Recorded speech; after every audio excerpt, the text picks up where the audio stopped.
Henry Cejudo, guys, I was very surprised. Henry Cejudo came out. He said that Volkanovski is making a big mistake by agreeing to be the backup fighter. Now, Henry didn't discount Volkanovski. What he said was, look, they've already said you can fight at that weight class. They already said you can go up and you go right into a title fight. So why not wait? Why not get it done right? Why not do the complete training camp? Know exactly who's in your sights and get prepared. The way you're doing it now, this is Henry talking, the way you're doing it now, Volk, you could end up there on no notice against Islam, who is the worst possible style for you. This is a very bad move. Now, everything that Henry just said there is true. Everything that Henry just said there is logical, and it's very in line with the way guys think about their careers and who they're going to match up with. Except for guys that have a wrestling background, which is what Henry comes from. You don't pick, you don't choose. You get into a tournament with the baddest dudes around, whether you're at the national tournaments, the best guys in your entire country, or you get to a world or international event. You get to a pan-continental event. All the way to the Olympic Games, you have 24 guys, all of which are national champions from some nation around the world. They get in there. You don't know who's going to beat the scale. You don't know what the draws are going to be until the day before. Once you have the draws, if you win, you don't know who's going to win down here. You have 25 minutes. You will find out your next opponent, and you will have 25 minutes. It's actually 20. 20 minutes per the rules, an average of 25. Till you're on the mat with them. If you lose, you don't know who else is going to lose. You're going to draw on the wrestle back. I'm just sharing with you.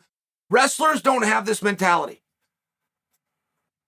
Henry didn't have this mentality.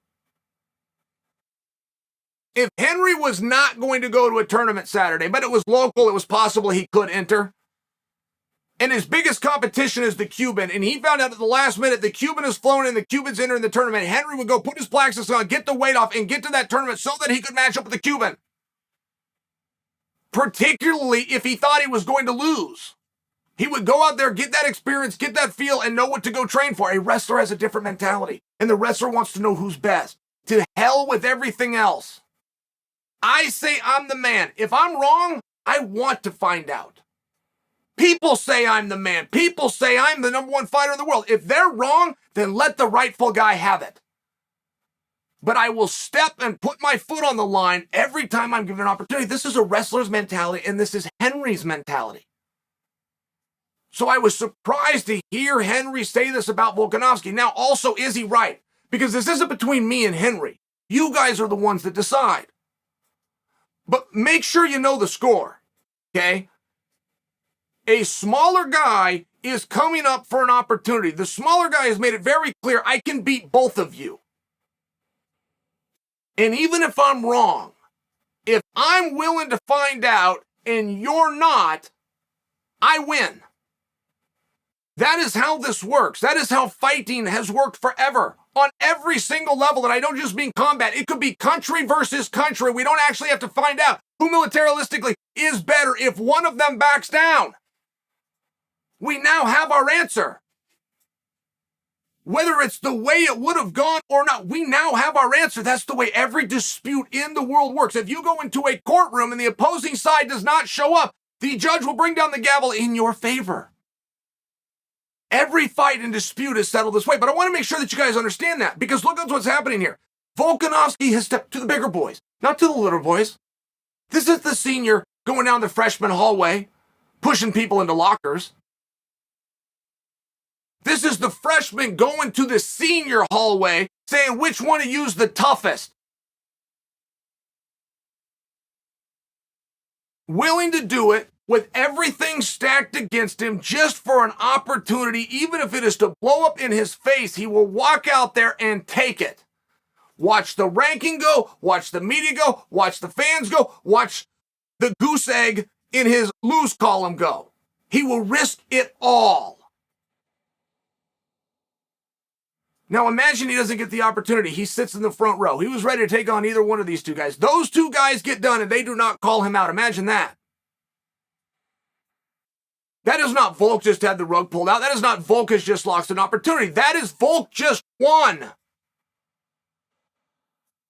If he steps to these guys with everything again, we almost couldn't get these guys to fight. I mean, you're forgetting the timeline. These two guys, they went back and forth, and you had Benny in there somewhere, and something about a scale fail and missed weight, and the title's up for grabs. We almost couldn't get these guys to fight. Volk has stepped in and said, I don't need to negotiate either one of you. Volk doesn't have a contract if it happens to be Islam versus a contract if it happens to be Charles. It doesn't have any of that. He has an opportunity that he asked for that he's going to go and get. So make sure you understand, if one of those guys wins and they call out anybody other than Volkanovski, Volkanovski won. That's how that worked. And if you write the story any different, and if you remember Israel, Volk had the rug pulled out and he couldn't even be given the opportunity. No, excuse me. If they're afraid to fight him or they don't call him out publicly acknowledging that they don't want to fight, he wins. It's the same as a country back down before the first missile is fired. It's the same as if the prosecution doesn't show up in the courtroom and the judge finds it in your favor.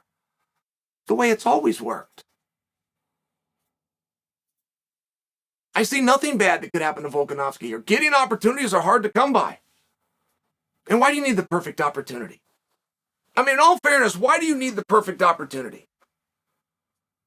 Tank Abbott spoke about this back in 1996, but it influenced my life.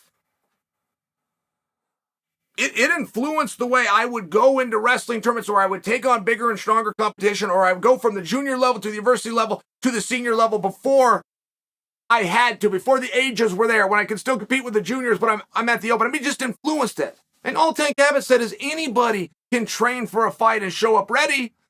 A real man just steps in there. Now, before you think that was some kind of a code for not going to a training camp and working, our Tank talked about it in real life. Don't forget, this was a pit fighter at the time. He said, you don't have that choice in life. If you're out in a real life situation, you don't get to say, what do you weigh? What is your record? My shoulder doesn't feel good. I haven't warmed up. You don't get to say any of those things. On the battlefield, you would be gone. Now, that's a very tough guy. That's a very macho stance. But at the same time, I remember I took that with me into competition about whoever was getting on the mat. So these guys big and strong. Remember when you used to go into competition, but this guy had like a light beard and you weren't shaving yet? Remember how scary that would be? Or this guy had muscle, or he had a tattoo. I mean, but do you remember these things? Like these little things that would get in your head as you were a younger person. They would start to play tricks on you. I used to look at a guy's shoes and get intimidated. Swear to goodness. If this guy had more expensive wrestling shoes than I had, I deemed that he must be good. Because see, my father wouldn't buy me shoes until I put in a year of practice. I go out there in my street shoes, clunking around the mat in my clogs. But before he bought me the shoes, he needed to see that I was dedicated, that I was going to do this. So right away, I just thought that shoes were a thing. My father never bought me my shoes. My Aunt Paulette went and bought me my first pair of shoes. Piece of junk shoes, but I was a piece of junk wrestler. So when I'd run into a guy that had the $139 Adidas special, I think, man, he must have earned those. He must be a really good wrestler. I really thought this. I wrestled for the state championship against Doug Lee. Doug Lee is one of the great competitors of my life. And I had a pair of shoes. And Doug told me after the match, I had this yellow pair of shoes. And apparently when I wore the yellow shoes, I never lost. And when I came out for the match, now I can't remember the way the story went. I either was wearing the yellow shoes and Doug got intimidated, or I didn't have the yellow shoes on and Doug breathed a sigh of relief. I can't remember which one it was. We went on to be college teammates and friends to say he shared that story with me like 10 years after that match happened, but I knew what he meant.